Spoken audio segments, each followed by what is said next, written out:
drop that into the chat for everyone. The moderator said that they were going to send it around before, but just to make sure, you can click on that link and download a quick handout. So, before I get started, I want to thank the Open Space Institute and Land Trust Alliance. They are the ones who provided us with a project. We did a project for them that resulted in all the information I'm going to be sharing with you here today. And here's the kind of the key takeaway. Most Americans accept that climate change is real, and arguing with hardened deniers is futile. Arguing with hardened deniers is futile. Successful climate change emphasizes local consequences and solutions. 6 months from now, if you've forgotten everything that I'm going to say in this session, I hope you're going to remember at least those things. And so we're going to start our session with just a couple of warm-up exercises. And that is on page 1 of your handout. And what I want you to do is, before we dive in, I want you to do just a quick guessing exercise. I want you to think about your county. Is it Luzerne County, Allegheny County, Bedford County? Think about your county, your corner of the world, and I want you to guess 2 percentages. The percentage that believe that global warming is happening, and then the percentage that believe that global warming is mostly caused by humans. And I'll give you one hint: in just about everywhere in the country, this number right here, believe that it is mostly caused by humans, is smaller than the percent that believe that global warming is happening. So I'm going to give you 2 minutes to make that guess for your county, and then I'm going to show you how to check yourself.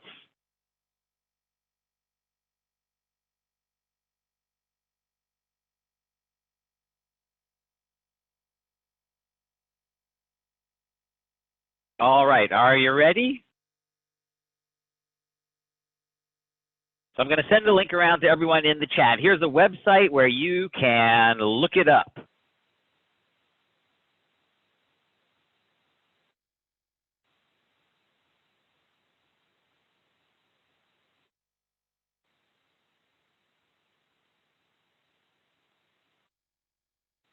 And here you can see on my screen, this is the Yale Climate Change Communication Program. And then you've got all these options here. So I'm just going to show you Frederick County, Maryland, which is where I am. The global warming is happening in Maryland, Frederick County. And what we see is that 70% of Frederick County residents think that global warming is happening. And now I'm going to look up global warming is caused mostly by humans, and it's 54% in Frederick County. I'll give you a minute to do the same thing in your county. What percentage believe that global warming is happening? And what percentage believe that it is mostly caused by human activities? So drop it into the chat what you guessed and what the actual number was.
Look at this.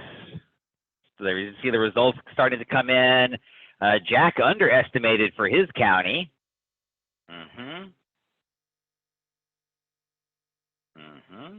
Jack's also a little skeptical about those numbers. Jack, what county are you in? I'm curious.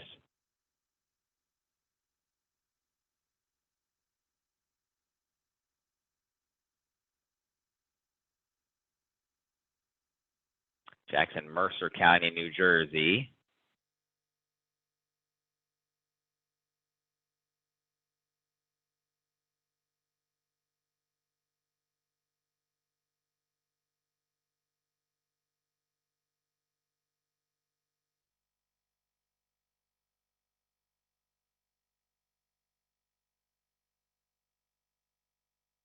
Yeah, that's really high, Jack. I mean, you must be in a university town. Some people are saying that they underestimated. Yep. So now there's a lot of surprises for you in there.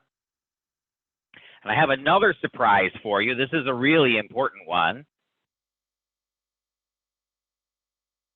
Is how stable these numbers are across the country. So on the chart, as you see it here, the darker the colors get, the more intense the belief becomes. So here in Orange County, North Carolina, it's 80%. Here in Pitkin County, Colorado, it's 79%. Here in Nacogdoches County, Texas, it's 65%. Here in Butler County, Iowa, it's 64%. And what I think you're seeing is that I moved from the liberal parts of the country in the high 70s to the more conservative parts of the country in the high 60s. The differences in belief that global warming happened, they're significant, 5%, 10% difference, one way or the other, but they're not huge. Belief that global warming is happening and belief that global warming is caused mostly by humans is actually a lot more stable all around the country than you might tend to think. If you account for the full population of these areas and not just the people that you are personally familiar with and using your own social circles as a focus group, belief in global warming and that it's mostly caused by humans is actually remarkably stable. I just want my calendar reminder for the class that I thought was going to start at 3. Thanks for your patience. Here's another surprise for you. The national average is 70, and in the more conservative and rural parts of the country, it falls into the 60s, very occasionally into the high 50s. In the most liberal and highly educated portions of the country, it moves into the high 70s, very rarely above 80. And the other big surprise I want you to think about is that opinion about these questions is remarkably stable over time. And this is a survey, this is the Yale program on climate change, and the question they ask is, do you think global warming is happening? It was 71% in 2008, it was 70% in 2017. So over all these years, the fluctuations in belief in global warming or disbelief down here, down below, are very stable. Public opinion about belief in climate change is remarkably stable all across the country, and it's also remarkably stable over time. Now, we are in the environmental community, and our sense of alarm around climate change is growing, and we're talking about it more and more and more and more and more as we do our environmental work, our land conservation work. But outside of our bubble, the population as a whole, the numbers are remarkably stable across the country and remarkably stable over time. But those numbers are helpful, but there's some other research into the way people act, into the way that they behave, that's even more important for us being successful in our work. And here is one.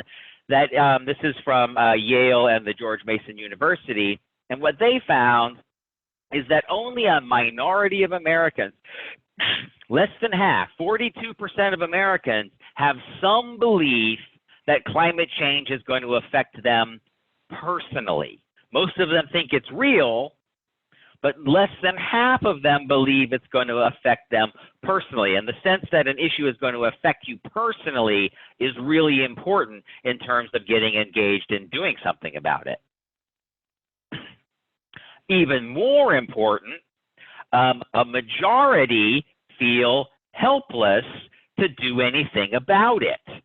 Most Americans don't feel like there's anything that they could do about climate change, even if they do believe it's going to affect them. And so that's the fundamental thing that we're going to be talking about here today. Most Americans believe it's real. Some of them don't. Changing their mind is really hard. It's probably a waste of time.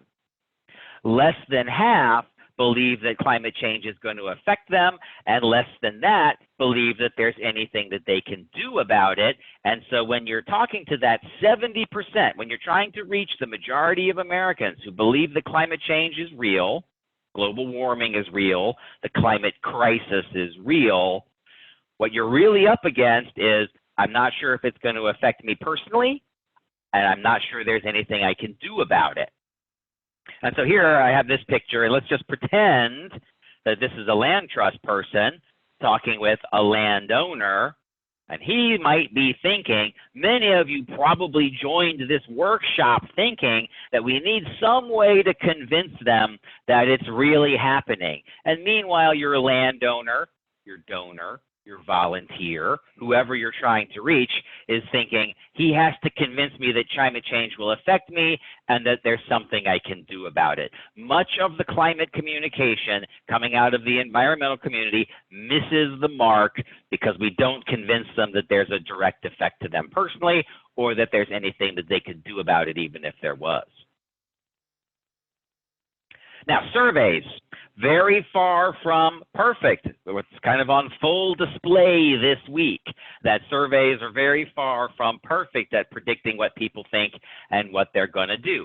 So let's talk about something that goes a little deeper. That's a cluster analysis, which is kind of like a really advanced survey. And a cluster analysis starts with an issue, and for our purposes here today, that issue here is climate change. So it's this dot here in the center, and then you've got these little clusters that go around that issue. And the clusters are patterns of attitudes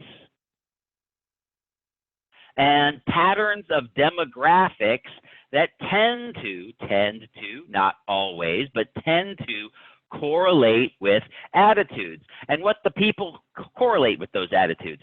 And what we understand in the world of market research is that for just about any topic that you can think of, climate change, gun safety, pro-choice, right to life, all, animal rights, all of the issues, for just about any big social issue that is in front of us, there's probably somewhere between 5 and 7 major schools of thought around that issue. Now, politics tends to turn things into one or the other. It's left or it's right. It's liberal or it's conservative. It's democratic or it's conservative. And that's what a lot of our attention has been on for the past while. But in reality, for most issues, there's actually 5, 6, 7 major groupings of attitudes that are out there. And because you guys are not in the election winning business, looking a little bit further past left or right and into these clusters can really help you understand how to reach certain audiences about the topic of climate. And the one that has stood the test of time is called Global Warming's 6 Americas, which was come up with by George Mason University. And so if you look in your exercises, I'll send that link around one more time, just in case you didn't get it the first time.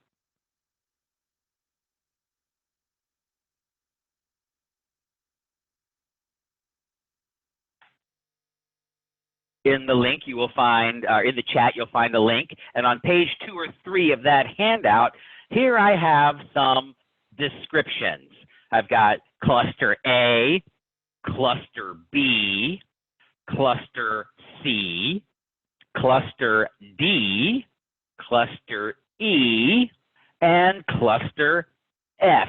So 6 major groupings of attitudes and demographics and behavior around climate. Now, these are tendencies. They're not prescriptions. There's not very many people in the world who actually fit every single angle on one of these things. But many of us might find that we identify more strongly with one of these groups, and we might find that there are people that we work with who tend to fit some of the patterns that you see here. This can be super helpful. So you got A, B, C, D, E, and F, and I'm going to give you an exercise. I'm going to give you 4 minutes to do this. I want you to get to know these different clusters. Read these descriptions. And then write down where in your work with a conservation organization you might run into these folks. So group A, I gave you a hint.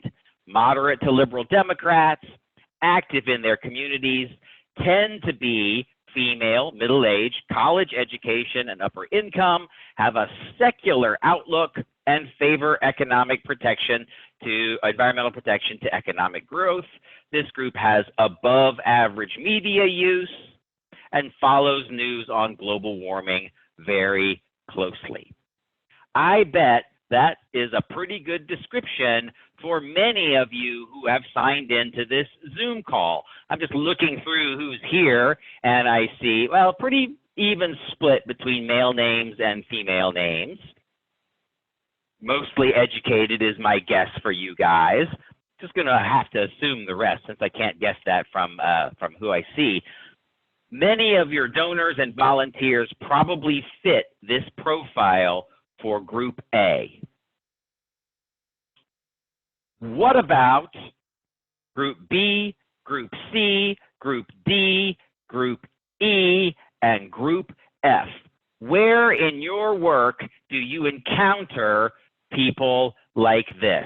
I'll give you a few minutes to look that all through, and then we'll discuss.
Give you one more minute to read these descriptions.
All right, so let's talk about Group B. Group B, the demographic average in America.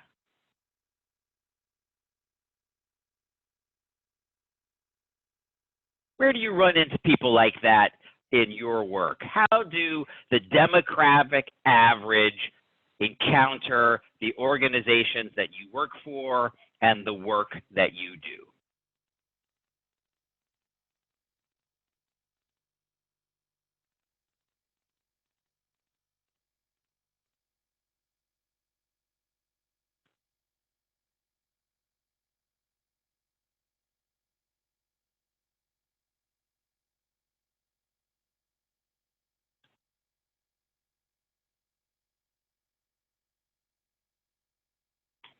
Let me see in the chat where you might run into folks like that. Are they your members? Are they your donors?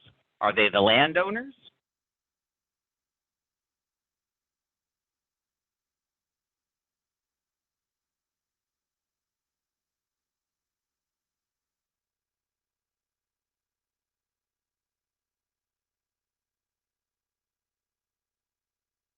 Thank you for that, Jack.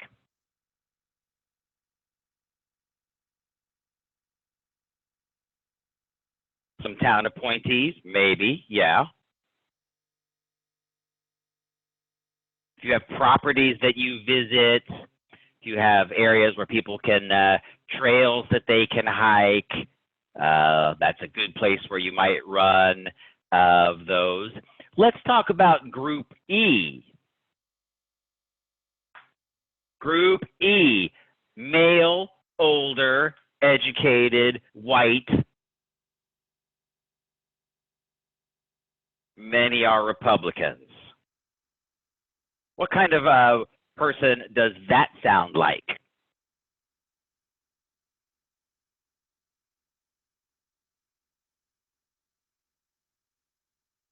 Donors and trustees, yeah, that sure does sound like some of the donors and the trustees. Municipal boards and local government for sure. Some of the board members for sure, many landowners, yep. And now let's talk about Group F.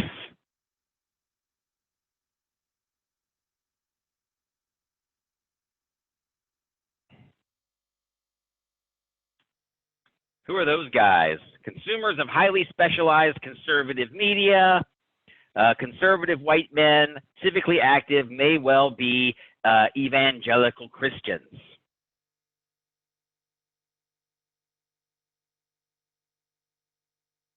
Bill says it's my state senator. That's too bad. I think this is like a description of your classic, it's a classic description of your local internet troll. And of course, internet trolls have really gotten into politics lately. That's one of the things we're going to be coming to.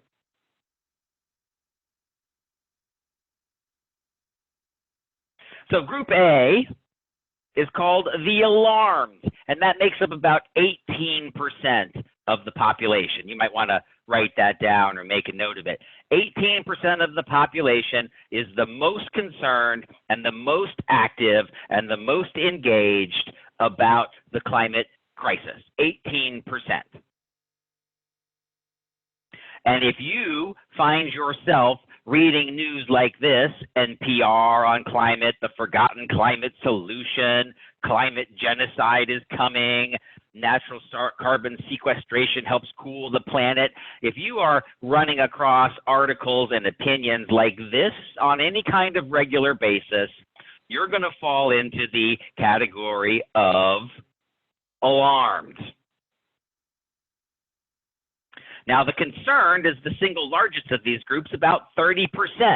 They resemble the alarmed, but they're just a lot less intense. 19% are then the cautious. 12% are then the disengaged. 11% are doubtful.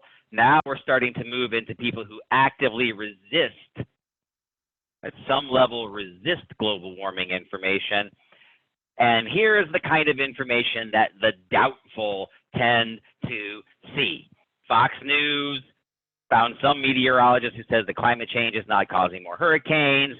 Newsmax says that insurers are going to drive up rates in the name of climate change. People in that doubtful category are not seeing a whole lot of information about climate change at all. And when they do see it, this is the tone of what they're getting. The people in this doubtful category see information like this, and they just don't see information like this. Now, finally, the smallest group, that's the dismissive at 7%. These are the internet trolls. They see information like this. New York Times reporter demands you become hysterical about climate change. Climate change, the hoax that costs us $4 billion a day. That's what the dismissive consume, and they consume a lot of it. And before we dive into the rest of what I have to say, it's important to distinguish between the doubtful. These are the older white guys who don't get a lot of global warming information, and when they do, it looks like this. And then the dismissive, who get a lot of global warming information, that looks like that. Those are not the same audience. And as we contemplate these, involvement falls off faster than belief and concern. So here are my groups: alarmed, concerned, cautious, disengaged, doubtful, dismissive. I got them down here at the bottom. And the blue chart is belief in global warming and concern about global warming. So as we move from alarmed all the way down the scale to dismissive, we find that the level of belief steadily drops. But now issue involvement drops until you start to get over to these smaller groups here, and they start to get involved, usually on the other side from you. There's a lot of people here in the middle who believe that global warming is happening. They're not sure it's going to affect them. They don't really know what they could do about it, even if they could. And these people can be reached. The further they go down this chart, the harder it is to reach them, but they are reachable. Once you get over here with these folks who are outright dismissive, you are wasting your time with those people. They are not going to change their mind, but they love luring you into an argument. Now, many of you are land trusts all around Pennsylvania, local conservation organizations interested in land and water. So let's talk a little bit about rural America, where you work, and what that means for climate change. And first, just a couple of basic demographics. This is what America looks like. We've got about 325 million Americans, about 12 million of whom are living in rural areas. It's only about 1 out of 6 Americans. That's only a small portion of Americans that are living in rural America. So that's 60 million in rural America, about 1 out of 6. And only 12 million have a lot of land, and they're a candidate for you to work with on an easement or a purchase or some kind of a conservation practice. That's about 2 million farms and about 11 million Americans that have more than 10 acres. And I don't really know how big the overlap is between these two groups, but I chose this image to show that, of course, many people who own farms also have forests. But what this amounts to is that about 4% of Americans own about 70% of the land in the lower 48 states. 4% own 70% of the land in the lower 48 states. And you are the people as land trusts that go out and work with those vital individuals to try and make a difference on their land. And here's what we know about rural America. They are older, because the average age of an American is 37, but the average age of a farmer is 58, and the average age of a forest owner is 62. So your rural landowners are almost twice as old as the average American. Your rural landowners are overwhelmingly white compared to the U.S. as a whole, and they are overwhelmingly male, disproportionately male. Older white guys own 70% of the land in the United States. And that is the demographic of the doubtful. I'm bringing it back to climate change. That doubtful, the profile of the doubtful and their views and their opinions and their attitudes largely overlaps, not 100%, certainly not everyone, with this doubtful group. And these people are difficult to reach, but they're not impossible like this group. If they're dismissive, it's impossible. If they're doubtful, it takes patience and skill, but you can get it done. And these are the groups that own most of the land. Now, the last bit of research that I'm going to share with you before we start diving into some more exercises and some advice is on the people who support land trusts and what do they feel about climate change.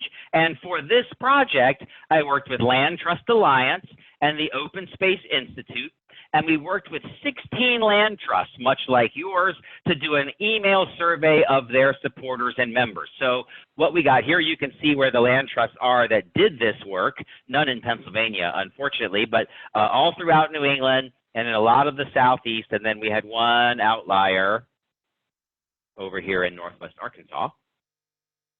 And we collected 1,282 survey responses from them, so that's really great. And here is what we learned. The first question that we asked them is, should land trusts talk about climate change in the first place? I get it that for many of you, talking about the climate crisis with your board, with some of your supporters, with some of your landowners, you're probably nervous about it because you know that this topic is really controversial. Well, 57% in our survey, 58% said yes, land trusts can talk about climate change. And another 23 said, yeah, probably. So a very large majority of the supporters of land trusts express receptivity to hearing about climate change from the members. And only a small percentage were highly resistant to that. In fact, in the survey, only about 6, 7, 8% of land trust supporters gave climate change messages super low marks. Roughly the same percentage that Yale would say match the dismissive category. There's a small number of your supporters that are going to really be mad if you start talking about the climate crisis. And I can't fault you for not wanting to ruffle their feathers. But think about it, that the percentage of people out there who really take exception to that is pretty small. And many of your members, your donors, your volunteers are receptive to hearing about it. But that's a trap.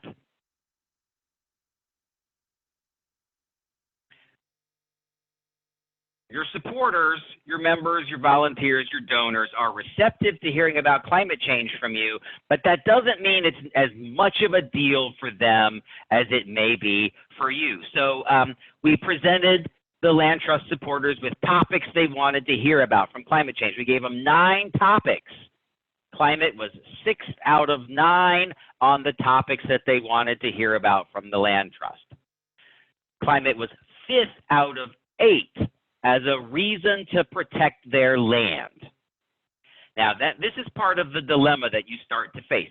For many of the funders and the foundations and the government agencies that are doling out grants, and they want to protect more land, they want to help you protect more land because of climate change. But for these landowners, climate change was 5th out of 8 on the list of reasons. As a reason to donate money to a land trust, it was 4th out of 7. And as a reason to volunteer for a land trust, climate was 6th out of 7. So it's low to below average as a reason for people to get involved. And so here's what I think that means. It means that the land trust supporters are receptive about you taking a stand on climate change, but they're not expecting it from you, and they're not demanding it from you. So you have to approach it with a certain touch, some skill, which is what I'm going to do for the rest of our time together. I'm going to walk you through the message method, which is steps for thinking through how you're going to speak about climate change, how you're going to write about climate change, how are you going to make your case about climate change to groups of organizations or people that probably support the land trust, but aren't really expecting this kind of message to come from you.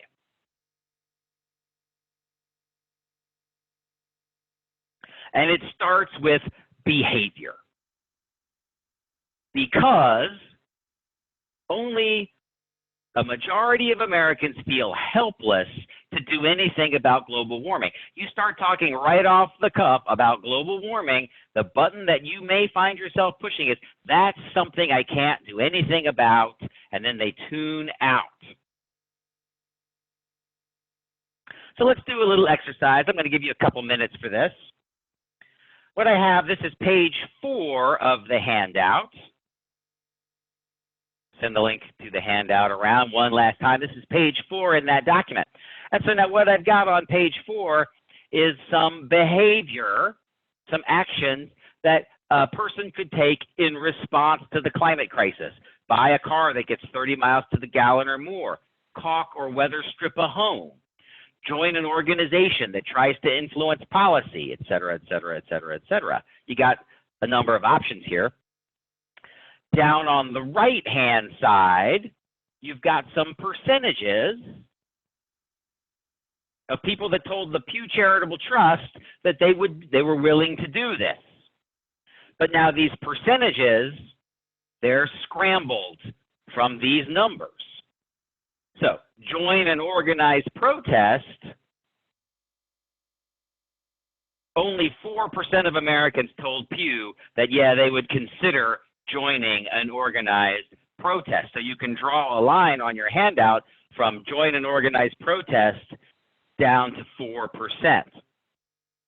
How about the others? How do they match up? I'll give you 3 minutes to go through these and figure out which of, and I'm going to put you into breakouts for this. How about we, oh, no, I don't have the breakout option. I'm going to give you 3 minutes to think about which of these percentages match which of these options, and then we'll discuss.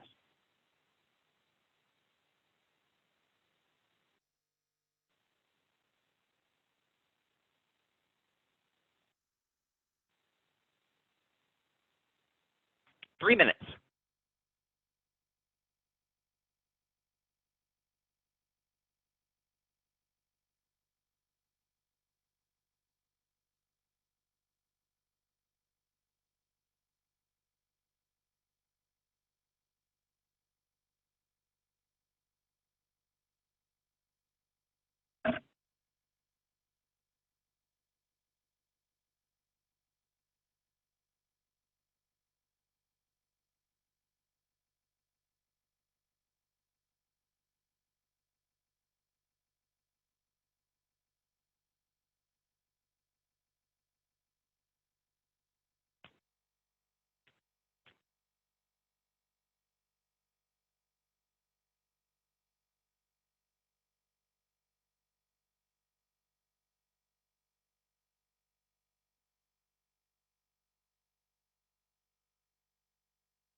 All right, so time's up. Let's see what you came up with. How about join an organization that tries to influence policy? What percentage of people were receptive to that opportunity?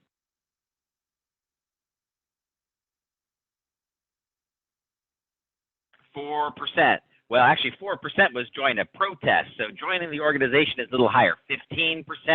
That's a good guess. How about reduce vehicle travel by taking public transportation, carpool, bike, or walk?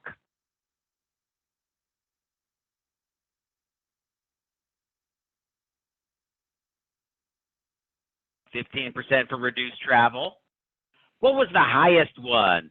77% said they were willing to do what? Which one is that?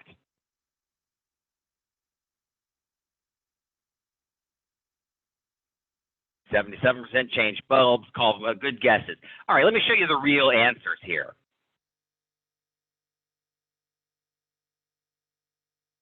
77% said they have or will caulk and weather strip, so that's terrific. 74% reported they have or will replace conventional bulbs with CFCs and LEDs. 41% reported they have or will purchase a vehicle that gets more than 30 miles to the gallon. That's my car right there, the Honda Insight. 32% reported that they would sign a petition on any topic. 18% reported they have or will reduce solo vehicle travel. And 15% reported that they would join to an organization that seeks to influence policy. Just 8% would work or volunteer for a campaign or a cause. And just 4% would go out of their way to join some kind of an organized protest. Now, these are all good things for people to do, but here's the question. Here I have some water monitoring crew out in the stream taking water samples, which I think many of the watershed organizations in the group would relate to. Are those a good fit with your mission as a watershed association or a land trust? Are you going to organize climate protests? Are you going to hand out light bulbs? Here's your next exercise. And if you could make me the host, Watershed Institute set me up to be the host for this thing. I want to put them into breakout groups for this particular exercise. Awesome. Okay, so now I still don't see that I have the option to set up breakout groups. So that must have been left out of this one. Okay, so I'll just let you do it as an individual exercise. This is in the handout, page 5, and I want you to think about the behavior. What is it that you want people to do that is responsive to climate change, that can be the focus of your conversation with them, that can be the focus of your message to them? Because if all you're going to do is tell them climate change is terrible, the ice caps are melting, the polar bears are drowning, there's forest fires in the west, and there's floods in the east, they're going to tune out.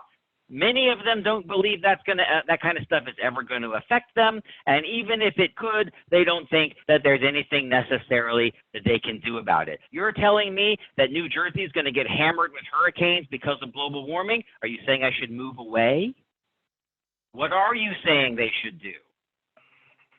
So I've got 5 groups for you here: general public, homeowner, farmer, rural landowner, local elected official. I'm going to give you 3 minutes to think this through. What could you encourage them to do? What action would you encourage them to take about climate change? I'm going to give you 3 minutes to think that through, and then we shall discuss.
All right, I'm liking what I'm seeing here from Watershed Institute.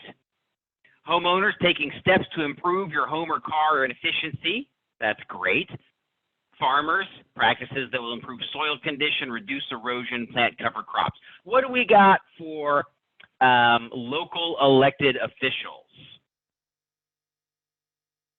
I see one from Watershed Institute. How about the rest of you? What could local elected officials do that is relative to climate change, responsive to climate change? Thank you, Linda. Thank you, Allison.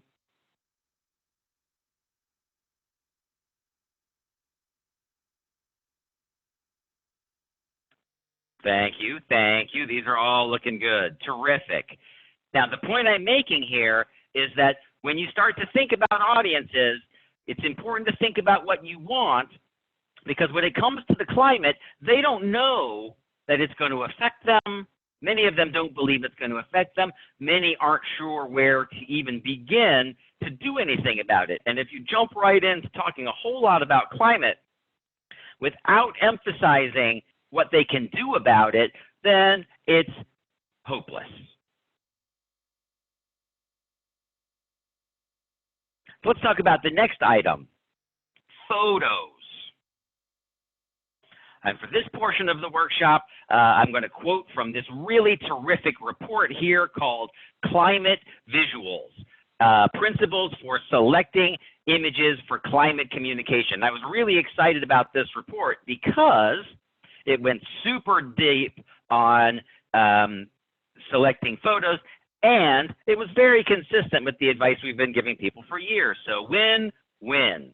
Here are a couple of the highlights. Only a minority feel that climate change will affect them personally. Only a minority feel empowered to do anything about it. Here are some images to help. Eyes are the windows to the soul. And here is a quote from the actual report. When images of localized climate impacts show an individual person or group of people, and then I have added this, with identifiable emotions, they are likely to be most powerful. Let me give you some examples. Groups of individuals with identifiable emotions. Here's the woman holding up a tree that got killed by the emerald ash borer, which is expanding its range due to the climate crisis. Here's a farmer and his crops are stunted in his field due to the climate crisis. Here's a woman surveying the wreckage of her home that was burned in a forest fire, a victim of the climate crisis. Here's a couple that are fleeing their flooded home, a victim of the climate crisis. These types of images showing the people, the actual people who are losing out, are very persuasive to people who can relate to them. I could relate to this guy. I might be that woman next time. I might be that guy next time. That could be my dog next time. That might be my tree, my beloved tree, next time. Another important category of photos, monkey see, monkey do. Coupling images of climate impacts with a concrete behavioral action for people to take can help overcome feelings of being overwhelmed. That's very consistent, their advice here, very consistent with the advice that I was giving you earlier about what is the solution. And here's some examples, a carpool, putting solar panels on a roof, protecting land in an important watershed, creating a fire break around a home. People feel helpless to do anything. Show them that they aren't helpless to do something about it. Show them that they aren't helpless to do something about it.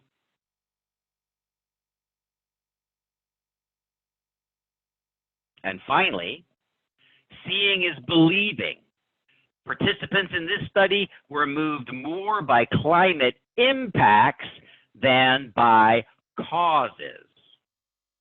And here's a really good way of showing that. The before and after photo.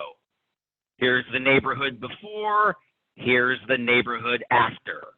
Here's the lake before, here's the lake after. Here's the tree-lined street before, here's the tree-lined street after. Here's a Houston City street before, here's a Houston City street after. All of these before and after pairs show the consequences of climate change as they are happening, and they tell very complicated stories in very emotionally compelling ways. And you can do the same thing using before and after photos to make the solutions seem compelling. So here's an old kitchen with old appliances. Here's the new highly efficient Energy Star appliances. Oh, and by the way, not only are you using less energy in your kitchen, you got a brand new kitchen. Here's a home going up on stilts to protect itself from flooding. Okay, so it's a big hassle, but look at that. You got a covered garage. If you're showing the before and after of the solution, you will find ways of making that solution. You can find ways to make that solution seem more appealing. I got to skip that.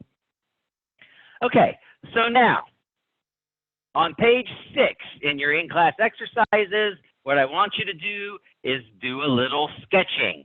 Think about the work that your watershed association does. Think about the work that your land trust does. And think about the kinds of advice that I had for you on photos. Eyes are the windows to the soul. Sketch me, if you can, on a piece of paper, if you can, a picture where you can see somebody's face and the background tells a climate change story. Give me a picture of somebody doing something about it. Give me some kind of a before and after picture that illustrates how climate change is bad for the community or how solutions are good for you. I'm going to give you 3 minutes. I want everybody to pick one of these boxes and sketch something. And when we come back in 3 minutes, I'm going to ask you to hold up your sketches and turn on your camera so we can see what you come up with. 3 minutes.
All right, 3 minutes are up.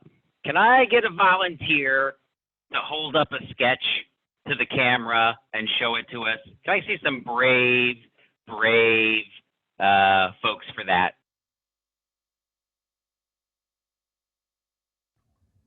Eric, I will be honest, this is Mike from the Watershed Institute. Hopefully people can turn on their cameras, but I'm not 100% sure they're able to.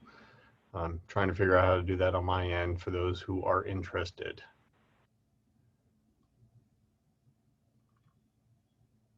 So we have one person, I think.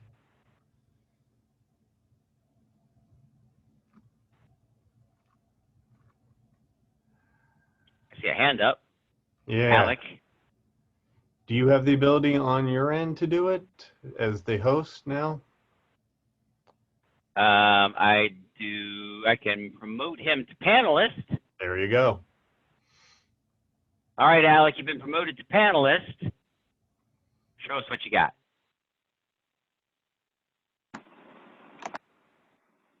Hi, how are you? Good, how are you? I'm all right, I can't complain. So I was only able to get 2 sketches done in the allotted time. The first one's kind of simple, the other one's kind of more important to me because it's a place that I grew up with and went to all my life, and I know that it's probably not going to be here very soon, but so I don't know if anyone can see that. So the first one is just kind of going from an incandescent traditional light bulb to, you know, an LED. Oh, terrific, yep. On average, because I work at a hardware store right now, part-time, but I know the energy savings benefit that you get from that and the longevity of life that you get from that bulb. On average, you're going from like 1 to 4 years to 10 to 15 years just in swapping to that, not to mention the thousands of dollars in energy saving. The other one, though, is more important to me. So that is a very real example and a very poorly depicted drawing of something something that's actually happening and that I'm seeing happening right now in one of my most favorite places. It's a park very close to me. It's Caddis Island County Park. And projections have that in about 20 years, half the entire park will be underwater. And this is one of the overlooks in the park.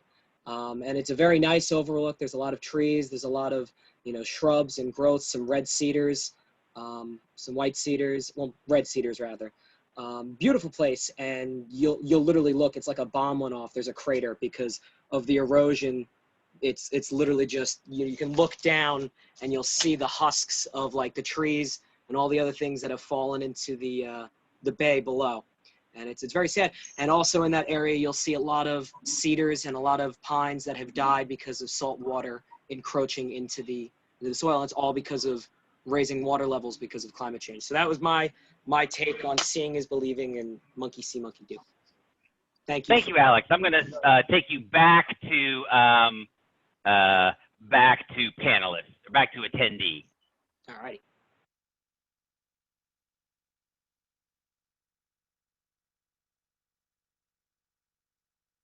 Okay, so now let's talk about the words.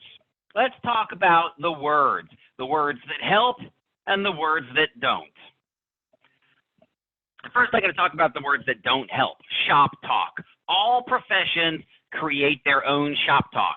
Mechanics, doctors, dentists, dancers, actors, waiters, chefs, no matter who, all the professions create their own shop talk, and they take a big, important professional concept and they boil it down to a single word. And if you are in your professional community, shop talk is very helpful. It's efficient. But for those that are outside of our community, it's a barrier.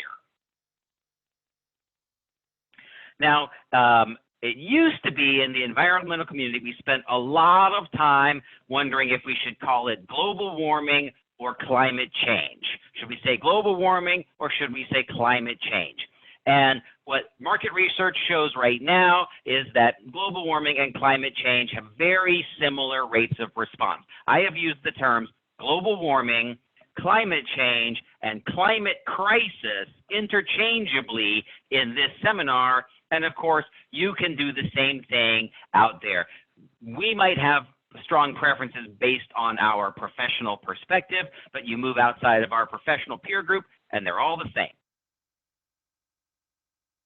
But now a term that watershed associations and land trusts tend to fall into is that they use the word resilience, and they describe many of the measures that they are advocating for as helping with resilience. And this is an example of shop talk. And Lori Weigel did 20 focus groups, and she found that the term resilience evokes confusion or it's counterproductive. And so you want to go out of your way to avoid using the term resilience and focus in on using plain language substitutes.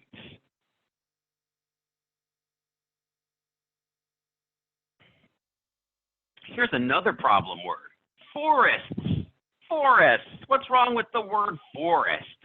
Well, the rural landowners that you are dealing with, the word forest, what they tend to think about is that's something big: state forest, national forest, Georgia Pacific. You use the word forest, they think of something really big. And the wooded areas on their project, on their property, they tend to think of those as the woods. And many, we have the best of intentions, we're going to offer forestry management assistance. We have a forester who can help you with your forest management plan. And when a lot of your typical landowners, particularly in like New Jersey, Eastern Pennsylvania, that kind of area, they hear that and they think, that's not for me, that's for somebody that has a really big forest. I just have a little bit of wood. That might be overkill for me. And so now on page 7 in your exercises, I have a takeaway for you guys to use, and you can use those going forward. And what I've got is some pretty common terms that we tend to use if we're not thinking too hard about it, and then some helpful safeguards or some helpful substitutes that you can use that are more appealing to the outside world. On page 8, I've got a set of terms that I would encourage you to use. Go out of your way to use when you are communicating with a general audience. So here are words to avoid and some good substitutes.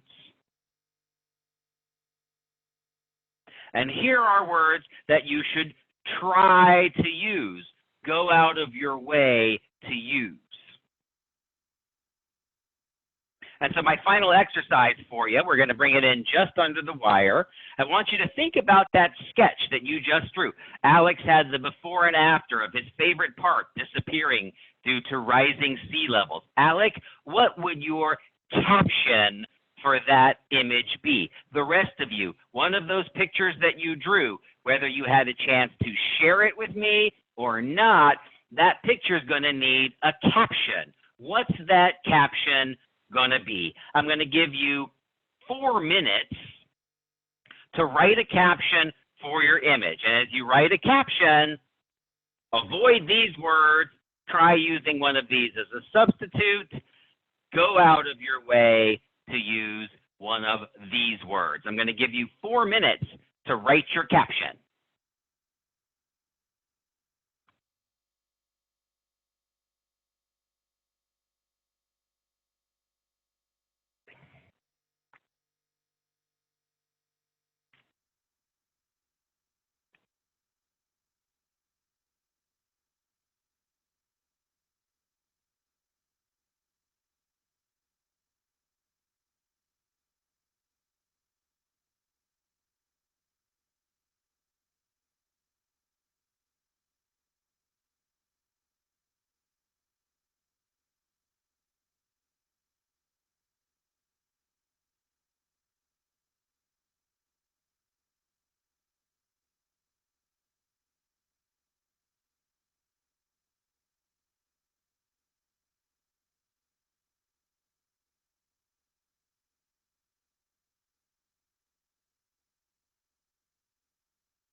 All right. I am starting to see some captions here in the comments. Will the handout, oh, sorry. The park won't live long enough to make my kids. Kids is on this handout right here. Smile.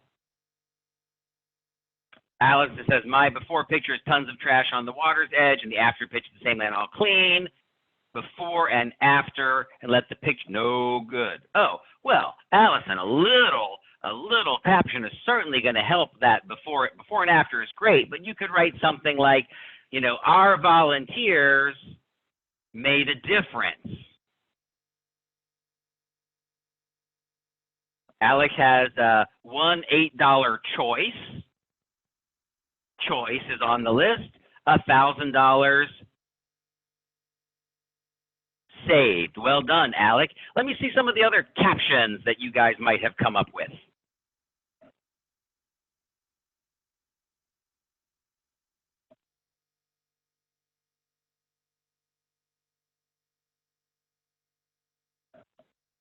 Any other captions?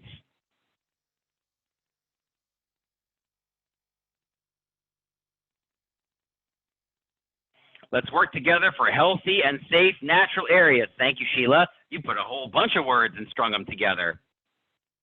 By being disaster ready, you can help protect your home and loved ones from significant storm events. Very good. Thank you, Grace Ann. Let me see one or two more.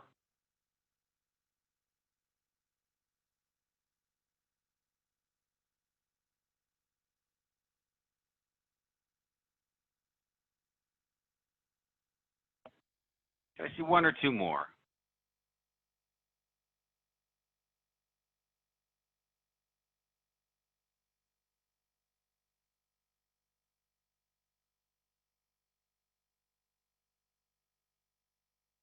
Thank you, Jack. It's a photo of people admiring a rain garden. Together, we can make a difference to protect our community for future generations. Awesome. All of these are going to work a lot better than a lot of resilience kind of detailed language. Now, that's bringing us right on to the 4 o'clock hour when we are supposed to stop. So I'm going to pause right here and open the floor for questions. Does anybody have any questions or comments that they would like to share with the group? If you do have questions, just put them in the chat or the question and answer box.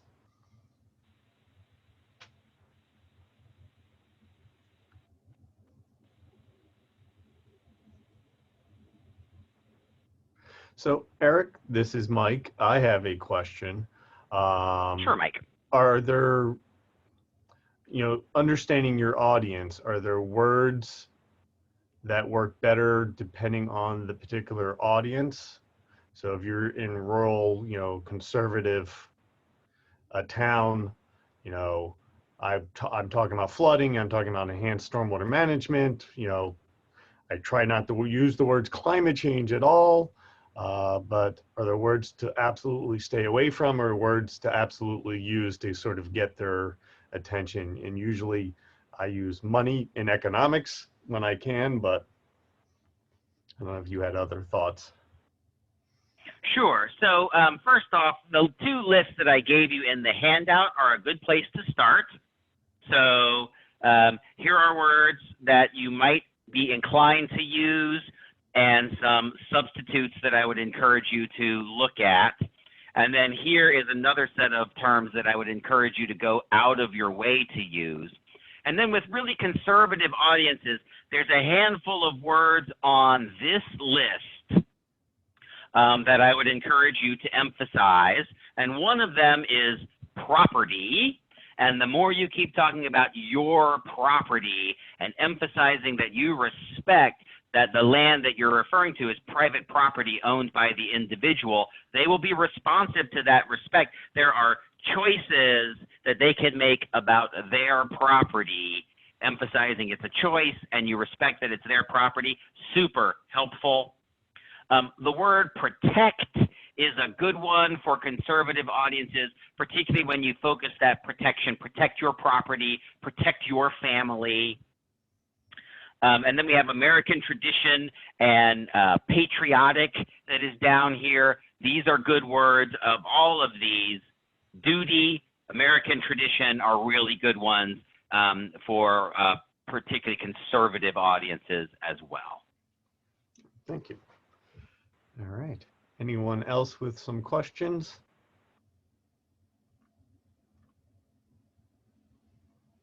We have one that wants the handout in PDF. I believe it is in the PDF, so that will, again, we'll send that out. All right, we'll give it another minute or two.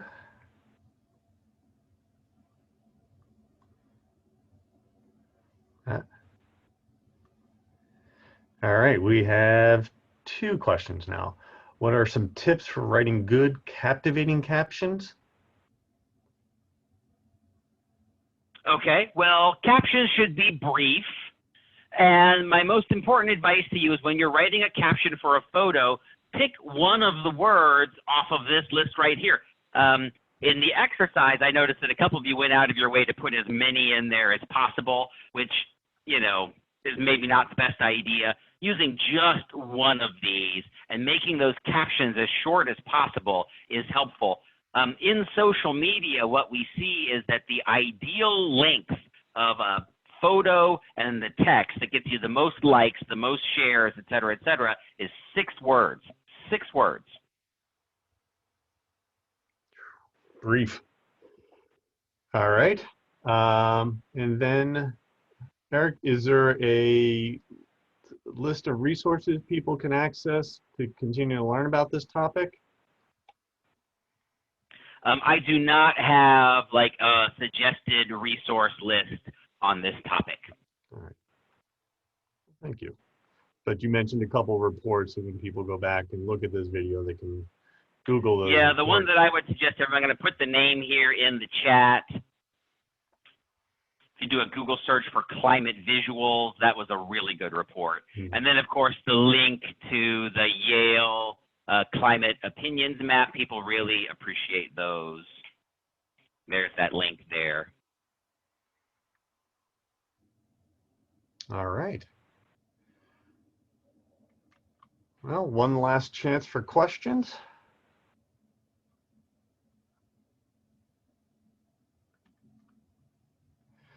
All right. Well, Eric, greatly appreciate you taking the time and helping us out on our conference and providing this information. Very interesting and always something to keep in mind as you're talking to people, especially fall into the trap of lingo. So I think that was great. So I again appreciate it. Thank you very much for all the participants.